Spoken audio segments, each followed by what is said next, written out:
boa noite. No ar, mais um programa Arcanos Celestes, uma série inédita na televisão brasileira que visa divulgar a obra do cientista, teólogo e filósofo Emanuel Swedenborg, revelador das doutrinas celestes.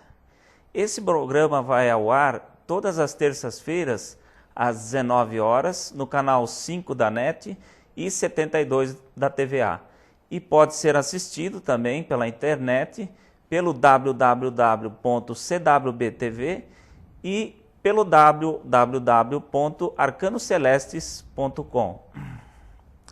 Conosco, mais uma vez, nesta noite, o reverendo Andy Heilman, vindo da Pensilvânia, nos Estados Unidos, e o ministro Johnny Villanueva, vindo do Rio de Janeiro, né? Na ocasião de hoje, nós estamos gravando esse programa no dia 29 de janeiro, na ocasião do aniversário de Swedenborg, né? Programa que vai ao ar na terça-feira que vem, no caso, dia 2 de fevereiro, né? Hoje, então, nós faremos um programa especial falando sobre a vida e obra de Emanuel Swedenborg, né? E abriremos esse programa com uma série de imagens que o ministro Johnny preparou para vocês, né? E que, no caso, ele vai explicar um pouco da vida e da obra de Swedenborg. Por favor, ministro. Prazer, boa noite. Nesta apresentação a vida de Swedenborg, a ideia é mostrar a amplitude teológica da teologia, dos livros, dos escritos de Emanuel Swedenborg. Então podemos começar com o título de Swedenborg. Ele foi um cientista, engenheiro, humanista, políglota, filósofo e teólogo, né? Cargos que ele mesmo adquiriu através de toda a sua vida, nascendo lá pelo ano 1688 até o ano 1782, né? Swedenborg recebeu uma declaração, né, no Conselho da Academia Real, lá em Estocolmo, né, dizendo que Swedenborg é um homem nobre que se tornou célebre por suas virtudes e pela sua profundidade e seu saber, um dos membros mais antigos da Academia Real, a que todos nós admiramos e amamos. Swedenborg, na fase de infância, dos 6 a 11 anos de idade, ele já tinha esse desejo, né, de conversar sobre assuntos teológicos. Então ele já procurava clérigos, né, para falar sobre esse assunto. Imagina, de 6 a 11 anos. Dos 11 anos em diante, até os 21 anos, Swedenborg foi matriculado na faculdade. Dos 21 até os 54 anos, Swedenborg escreveu uma amplia, né, livros, tratados, né, sobre todas as ciências daquela época, né? Entre os livros que Swedenborg escreveu, dos 21 aos 50 anos, né, química, óptica, matemática, as ciências todas daquela época, né, como vemos agora aqui na tela, né, entre outras ciências, né. As obras que mais se destacam são filosofia e psicologia. Pode passar.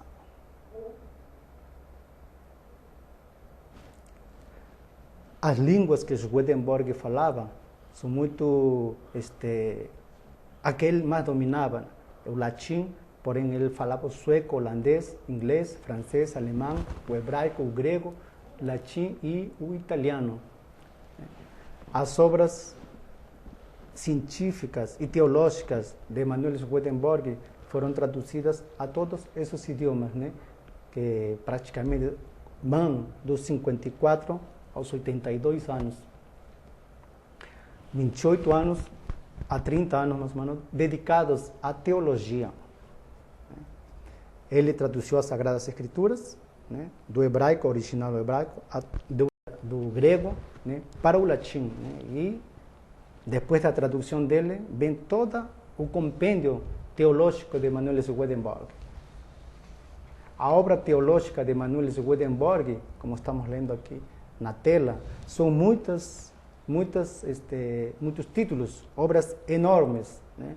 Que enriquece a teologia hoje, né? Abre a história praticamente, é um frisar, né? Um parêntese dentro da história da teologia, da filosofia, da humanidade toda, as obras de Swedenborg, né? Em que se destacam principalmente o livro de Arcanos Celestes. O compêndio total das obras teológicas de Emanuel Swedenborg se chama A Ciência das Correspondências. Swedenborg, numa das suas cartas, ele fala: de minha parte, nunca suspeitei que iria atingir o estado espiritual em que estou agora, mas o Senhor, né, me escolheu para essa tarefa de revelar o sentido espiritual das Sagradas Escrituras.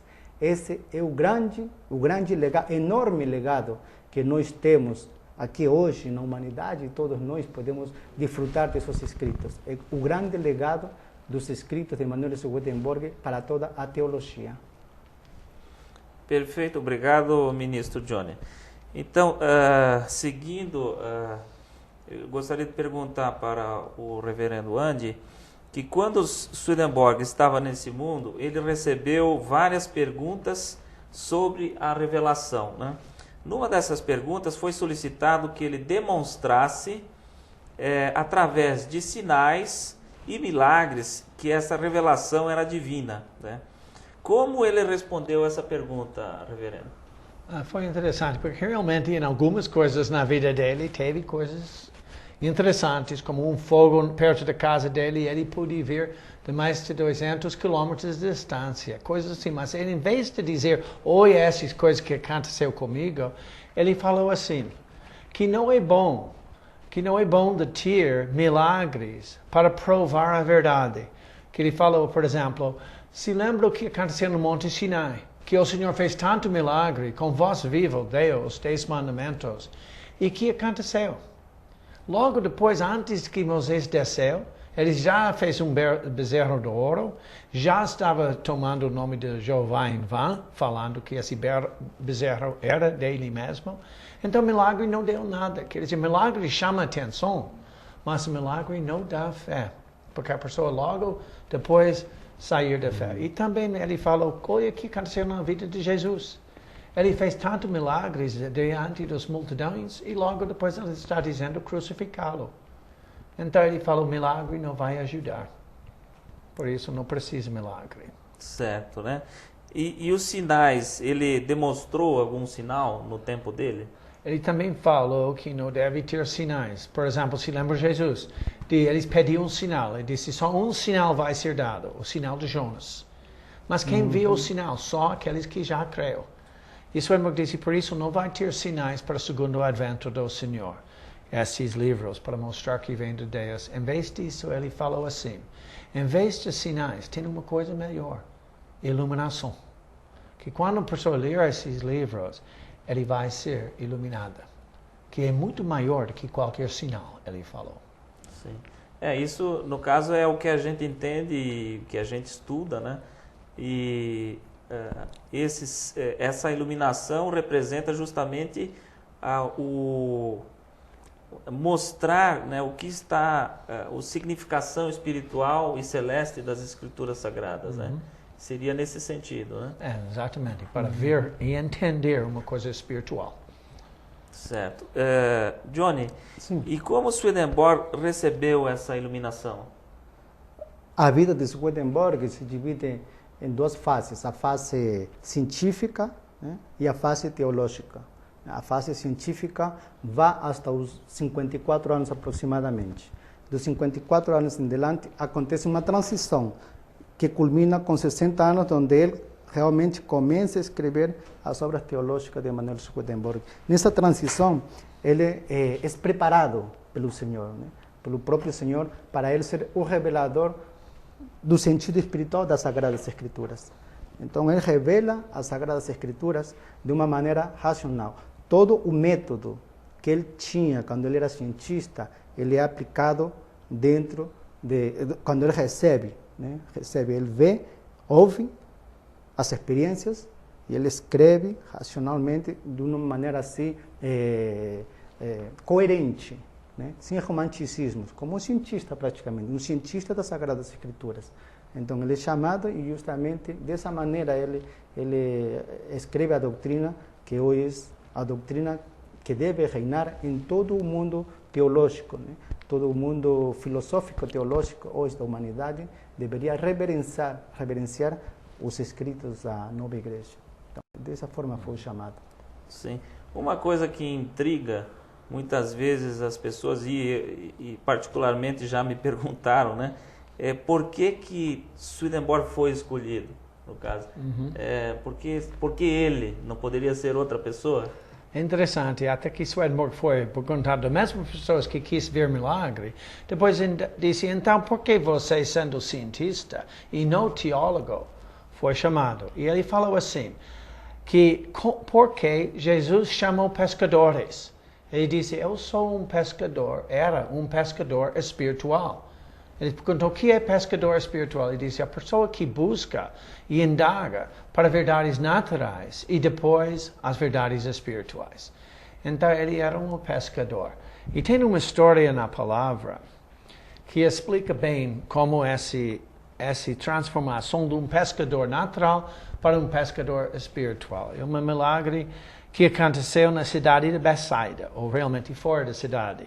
Tem que se lembrar que vários discípulos foram também desta mesma cidade. André, Pedro, também Felipe e provavelmente João e Tiago veio da cidade de Betsaida. Então, eu vou ler primeiro essa parte e depois explica mais. Isso vem do Evangelho de Marcos, capítulo 8, versículo 22 e diante. E chegou a Betsaida e trouxeram-lhe um cego e rogaram-lhe que lhe tocasse. E tomando o cego pela mão, levou-o para fora da aldeia e, cuspindo-lhe nos olhos e impondo-lhe as mãos, perguntou-lhe se via alguma coisa. E levantando ele os olhos, disse, vejo os homens, pois os vejo como árvores que andam. Depois tornou a pôr-lhe as mãos de novo nos olhos, e ele, olhando firmemente, ficou restabelecido, e já viu logo à distância todos os homens claramente. E mandou-o para casa, dizendo, não entres para a aldeia. Então, isso representa as várias etapas de iluminação. Porque Swedenborg era cientista. A cidade de Betsaida, no hebraico, significa casa de caçador, casa de pescador. E pensa na palavra em português, pesquisa. Pesquisa é quando você pesquisando ou pescando para levar uma verdade. A peixe representa verdades naturais que nós temos. Então ele estava pescando para saber qual é a verdade. Ele principalmente estava buscando entender que é a alma. Então ele tentou na ciência, e tentou primeiro na física, depois ele entrou no corpo humano, na anatomia, depois ele tentou em, que chama psicologia, e ainda não chegou. E durante essa frustração dele, ele foi chamado pelo Senhor. E foi para sair da ciência, que custou. Então, como o Senhor pegou o cego pela mão e levou fora. Mas coisa interessante, esse homem é cego. Swedenborg teve de admitir que por ele mesmo não podia chegar à verdade. Então, quando ele estava nesse estado, querendo ver, o Senhor podia ir lá, pegou ele pela mão, leva ele para fora da aldeia, quer dizer, da ciência, e cuspiu nos olhos, representando um estado de vergonha quase, um estado que a verdade do Senhor entra nos olhos. E nós ficamos de vergonha de saber onde nós estávamos em nossos pensamentos antes. E continuando assim, ele tocou nos olhos e disse que ele viu alguma coisa. E agora vem a parte mais interessante do milagre. Porque normalmente nas milagres da palavra, o Senhor toca, ele é curado. Mas aqui tem uma etapa no meio. Ele olhou e ele disse, eu vi árvores como homens andando.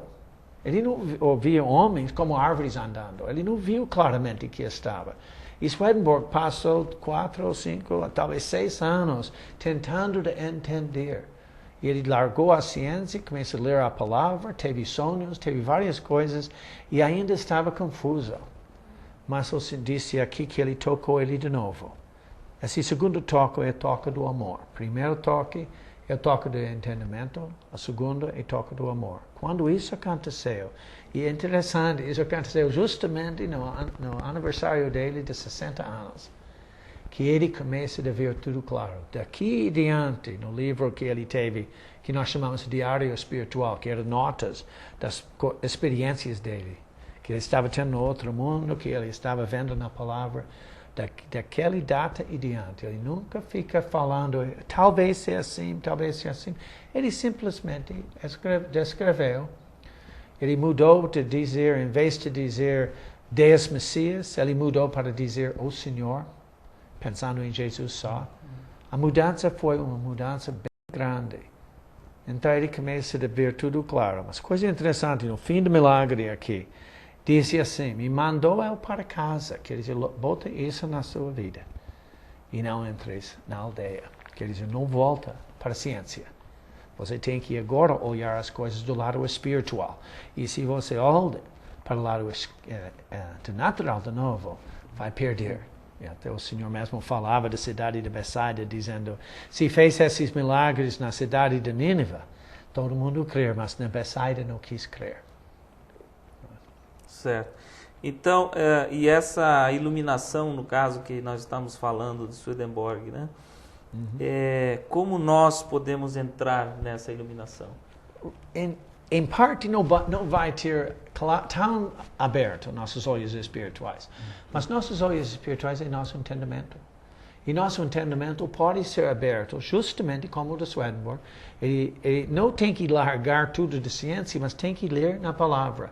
E se nós aproximamos ao Senhor lendo a palavra e também especialmente com a ajuda dos livros que ele mesmo escreveu, lendo esses livros, nós vai sair da aproximação da verdade pelas coisas naturais e vai começar a entender as verdades do lado espiritual. Quando isso começa a acontecer, no começo, coisa interessante, muitas pessoas pegam um livro de Swedenborg e dizem, é um pouco confuso. Eles estão vendo, como dizer, árvores como homens andando. Eles não estão vendo claramente. E o que acontece?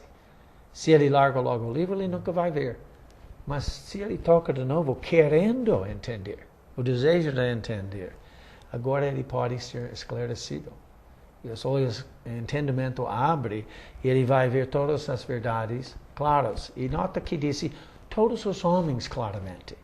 Porque as verdades são humanos. A verdade não é uma coisa estática, não é essa cor é azul, mas você entende por que o azul significa, que é caridade, o amor vermelho é amor. Tudo se torna em coisas humanas. Então, quando você veja coisas espirituais, você vai ver o amor, a sabedoria, a inteligência, a caridade, não é? Conhecimentos, tudo vai ser coisas do ser humano, da mente humana e ainda mais vai ser a forma do Senhor Jesus, no ser humano mesmo, ou um Deus que nos ama. Maravilha. Só complementando o que o pastor Andy está falando, a tua pergunta, né, como que nós podemos abrir nosso entendimento? Uma coisa muito que nós da Nova Igreja temos o hábito, e isso aprendemos com Swedenborg, como ele foi preparado, né? Ele primeiro foi preparado, ele sendo cientista, passando-se para teólogo, ele primeiro estudou as Sagradas Escrituras, né? Fez um profundo estudo sobre o hebraico, sobre o grego, né? Nós não vamos fazer isso, mas por lo menos nós devemos ter essa afecção de ler as Sagradas Escrituras, do princípio ao fim, do Gênesis ao Apocalipse, porque dentro de nós existe, né, um lugar onde estão armazenadas relíquias. Essas relíquias com livros assim humanos, de autor humano, essas não são abertas. A relíquia do amor, a relíquia da caridade, da esperança, a relíquia da boa vontade, né, do bem fazer, né? Essas relíquias estão dentro de nós. A palavra tem esse poder de ir para nossos internos e abrir essas relíquias, né? E como adquirimos sabedoria? Quando nós nos encontramos com a doutrina da Nova Igreja. Então, as relíquias são abertas através da palavra. E a doutrina da Nova Igreja ilumina essa abertura. Então, você tem uma noção clara, né, de quem somos. de quem sou eu. Né? Já não existe a dúvida, né? Porque quando existe a dúvida de quem é o homem, aí o homem se encontra perdido, porque aparece outro por fora e te fala, tu não sabes quem que tu é, então eu vou te falar quem que tu é. Aí aparece, né? Os estereotipos, as coisas externas. Eu sou fulano de tal e começa, né? Como se fala, a querer ser o outro e deixa de ser ele mesmo. Então, por isso é muito importante o estudo da palavra e das doutrinas celestes para que a humanidade, né, volte novamente para... Coisa interessante de Swedenborg, quando ele era criança, como você falava, ele estava falando as coisas da religião, ele estava, até que os pais falavam que parece que ele estava falando com anjos. Ele ficou em tempos parados que ele quase não respirava. Então parece que ele teve as relíquias implantadas. Mas ele falou também, depois, ele não foi permitido estudar a doutrina teológica da igreja luterana, que ele não entrou em doutrina sistemática. Ele não memorizou aquela doutrina, por isso ele teve uma mente livre para ver a palavra sem essa doutrina que estava, não é, já fixo. Ele podia ver a palavra através de uma luz bem mais ampla. Essas relíquias no começo ajudam muito isso. É? Certo. Infelizmente o nosso tempo é um pouco pequeno, né? Nós teremos agora mais uma finalização dessa apresentação que o ministro Johnny nos fez, apresentando vários depoimentos de personalidades famosas da humanidade, né? E que foram diretamente influenciadas por Swedenborg, né? Por favor. Só para dizer, esse ilustra ou ilumina para ver como o Swedenborg foi iluminada pelas essas outras pessoas iluminadas, não é? Exatamente. Se puder colocar na tela, então. A iluminação que Swedenborg faz da humanidade justamente é na parte intelectual, porque na parte intelectual se encontra a mudança do homem. Né? A parte intelectual é o receptáculo da vontade do homem, né? para novas atitudes. Entre esses grandes homens temos o Taylor Coleridge, né? Que afirma que entre a humanidade, Swedenborg deveria ser, digamos, assim, respeitado por todos os estudantes e profissionais de filosofia, né? Todos esses estudantes de filosofia e teologia deveriam render homenagem, né, a Emanuel Swedenborg pelos seus escritos. Também temos o grande filósofo, né, Emerson. Né? Ele diz que nós, para entender Swedenborg, devemos manter uma certa distância pela grandeza, né? Pela grandeza dos seus escritos. Helen Keller, como todos conhecemos, né? Helen Keller escreveu um livro, né, dedicado a Emanuel Swedenborg. Jorge Luis Borges, né, poeta argentino, também dedicou um soneto muito especial, foi muito influenciado por Emanuel Swedenborg. O filósofo, né, Rambam, também ele foi muito influenciado e deu assim grandes depoimentos sobre Emanuel Swedenborg. Também temos a Honoré de Balzac, né? Também ele fala que Swedenborg conseguiu sintetizar, né, a sabedoria de todas as religiões. Então essa parte é muito importante, esse testemunho de outras pessoas, né, estudantes, estudosos, filósofos, buscadores da verdade, né, dão esses testemunhos acerca de Emanuel Swedenborg, um homem íntegro, moral, civilmente e principalmente espiritualmente. Ele conseguiu sintetizar o que muitas pessoas estão procurando, assim, por ramas. Não. Em Swedenborg você encontra o tronco da sabedoria, né? A sabedoria em seu compêndio. Então todos nós temos acesso a esses livros, né? Sabedoria. Uma coisa interessante é que Swedenborg estava como dizia Cuspe, estava de pegar a nova ideia da ciência e tudo, e ele teve de largar tudo essa fama que ele ganharia para ser revelador. E revelador nunca ganha tanto fama como um cientista famoso, não é? Mas ele foi chamado para deixar essas coisas que ele podia ser famoso para seguir a coisa. Coisa interessante, naturalmente, esses livros ainda duram, enquanto coisas científicas naquela época já ultrapassou. Exatamente. Então, ele quer dizer que ele deixou por nós é muito maior do que seria só ciência. E lembrando que a fundamentação de toda a obra dele encontra-se na palavra, né? Que é a base, né? E a fundamentação principal de todos os escritos, né? Infelizmente o nosso tempo é pequeno, né? Estamos chegando ao final do nosso programa, né? Gostaria mais uma vez de agradecer ao ministro Johnny, Obrigado. ao reverendo Andy, né, pela presença, a equipe da CWD TV que nos assessora sempre com muito carinho, né? E a você que nos assiste, que é o motivo de nós estarmos aqui. Muito obrigado a todos, uma boa noite com a graça de nosso Senhor Jesus Cristo. Amém.